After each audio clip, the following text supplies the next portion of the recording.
En esta lección trabajaremos con la conservación del momentum en los casos específicos de colisiones entre partículas. Si tenemos varias partículas, podemos considerar un sistema compuesto de n partículas. La fuerza externa neta, nos dice la segunda ley de Newton, es la razón de cambio del momentum del sistema con respecto al tiempo. En este caso, el momentum va a ser la suma de los momentum individuales de las partículas, es decir, la suma de sus masas por sus velocidades individuales. Debe existir un punto que llamamos el centro de masa, cuyo momentum, que podemos definir que el momentum es la masa total por la velocidad de ese punto, que es el centro de masa. Si la masa total es la suma de las masas individuales, pues entonces podemos encontrar que ese punto, llamado el centro de masa, se mueve con una velocidad dada por la suma de los momentum individuales entre la masa total, y eso nos permite localizar el punto ese que se mueve como si toda la masa estuviera colocada ahí.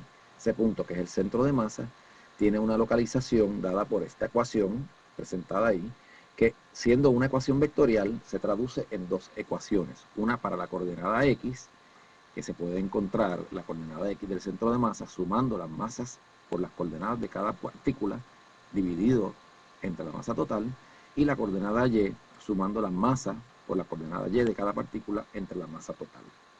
Eso nos permite localizar las coordenadas del centro de masa. Bueno, volvemos de nuevo a nuestro sistema de n partículas. Hemos dicho que la fuerza externa neta es la razón de cambio del momentum. Si la fuerza externa neta es cero, pues entonces eso quiere decir que el momentum no cambia, se mantiene constante o se conserva.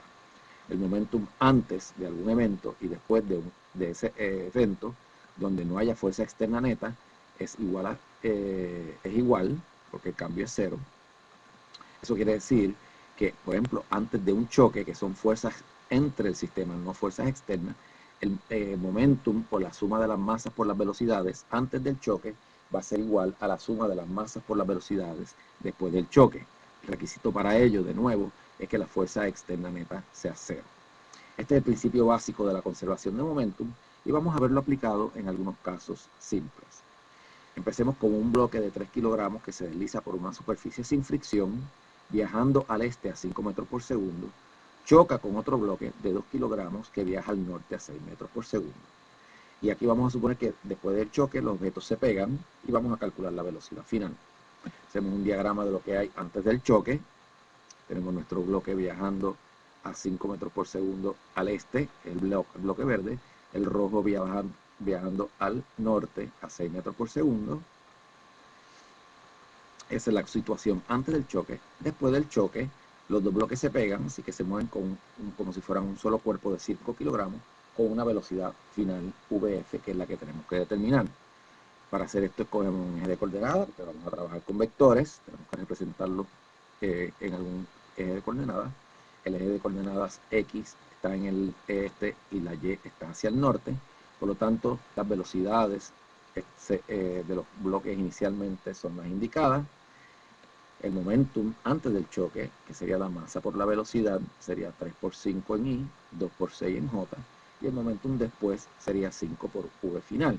Como no hay fricción, no hay fuerzas externas netas, se conserva el momentum antes del choque y después del choque tenemos el mismo momentum y podemos encontrar que la velocidad final está dada por la ecuación que se indica ahí. Lo podemos expresar en forma polar como una velocidad de 3.84 metros por segundo a un ángulo de 38.7 grados al norte del este. Así que sería el resultado para este choque simple. Bueno, vamos a ver qué ocurrió con la energía cinética en este choque. La energía antes del choque la podemos encontrar sumando la energía de cada una de las partículas. La energía cinética, recuerden que es la mitad de la masa por la velocidad al cuadrado. Para cada una de las partículas hacemos el cómputo y eso nos da 73.5 joules de energía total antes del choque. Después del choque tenemos una sola partícula de 5 kilogramos, es que tenemos una sola energía cinética, y esa energía cinética es 36.9 joules. En este choque se han perdido 36.6 joules de energía. Podemos calcular el defecto energético del choque o el porciento de energía perdida, que es la energía perdida, 36.6, entre la energía inicial, 73.5, por 100, y eso nos da 49.8%. Es decir, en este choque se pierde casi el 50% o la mitad de la energía inicial. Los choques típicamente se pueden caracterizar por lo que ocurre con la energía cinética. Los choques elásticos son aquellos donde la energía cinética se conserva, es decir, antes del choque y después del choque tenemos la misma energía cinética, y los choques inelásticos son aquellos donde la energía no se conserva.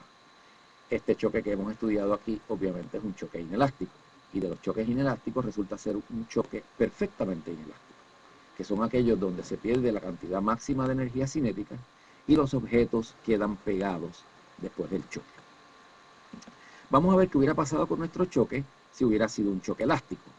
De todos los posibles escenarios de choque elástico que podemos ver aquí, vamos a considerar uno donde el bloque que viaja al norte sale viajando al este. Bueno, nuestro problema entonces queda formulado de la forma indicada. Tenemos nuestro bloque de 3 kilogramos viajando al este, el bloque de 2 kilogramos viajando al norte. Tenemos un choque elástico donde al final del choque el bloque de 2 kilogramos viaja al este, y vamos a calcular la velocidad final del bloque de 3 kilogramos y la rapidez del bloque de 2 kilogramos. Antes del choque tenemos exactamente la misma situación, no hemos cambiado las condiciones antes del choque, pero después del choque la situación es diferente. Tenemos el bloque rojo viajando hacia el este, y el bloque verde pues entonces viajará en alguna dirección hacia el noreste que tenemos que determinar. Antes del choque tenemos el mismo momentum. Después del choque el momentum ahora cambia porque tenemos que dividirlo en un momentum para el bloque 1, uno para el bloque 2, y expresándolos en componentes en X y en Y para cada uno de ellos, tenemos la ecuación indicada ahí. Fíjense que para el bloque 2, el componente en X es el único que aparece porque se mueve al este, no tiene componente en el eje de Y o componente hacia el norte. Bueno, como no hay fricción, el momentum antes y el momentum después son iguales. Eso implica dos ecuaciones, una para el eje de X y una para el eje de Y. Tenemos una ecuación vectorial. Por lo tanto, el componente en X antes es igual al componente en X después, y el componente en Y antes es igual al componente en Y después. Ahí tenemos indicados los componentes en X en cada lado de la ecuación. Esas dos cantidades tienen que ser iguales. Ahí tenemos indicados los componentes en Y antes y después, esas dos cantidades son iguales. Y en este problema en particular tenemos una ecuación adicional, porque como el choque es elástico, la energía cinética antes y después tienen que ser iguales. Eso nos va a producir un sistema de tres ecuaciones con tres desconocidas. El momentum en X antes es igual al momentum en X después, que el resultado numérico son como se indica ahí. El momentum en Y antes igual al momentum en Y después, numéricamente, eso tiene esa ecuación que se indica ahí. Y la energía cinética antes es igual a la energía cinética después, que evaluando las energías cinéticas para cada una de las partículas antes y después del choque, es lo que se indica aquí. Fíjense que tenemos en la primera ecuación dos desconocidas, en la segunda ecuación una tercera desconocida, y en la tercera ecuación las tres desconocidas. Bueno, la ecuación segunda, la del momentum en Y antes y después, es una ecuación que es relativamente fácil de resolver porque hay solamente una desconocida y se resuelve fácilmente. 2 por 6 es 12, dividimos entre 3 y nos da que la velocidad final del objeto 1 en Y después del choque es 4 metros por segundo. Ese valor lo podemos sustituir en la tercera ecuación y nos quedamos con un sistema que tiene dos ecuaciones y dos desconocidas. Y vamos a trabajar con ese sistema de ecuaciones.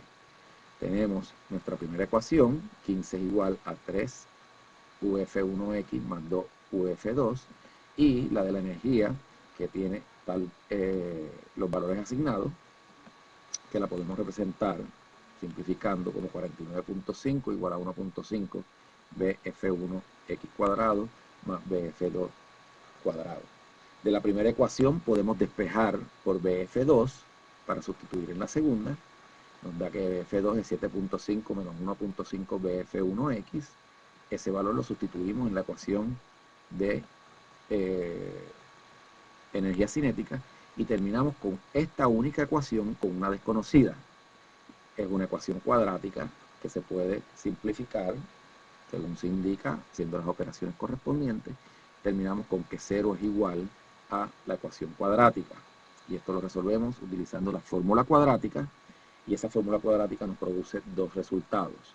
Uno, que VF1X es 5.68 metros por segundo, y otra que VF1X es 0.32 metros por segundo. La primera no es posible, lo que nos daría una velocidad para la partícula 2 negativa, es decir, que el objeto se mueve para la izquierda. Eso no es posible, por lo tanto eso físicamente no es posible. Matemáticamente sí da una solución aceptable, pero físicamente no es aceptable. Por lo tanto, nuestra solución es que la velocidad final del objeto 1 es 0.32 y el 4 que ya habíamos determinado J.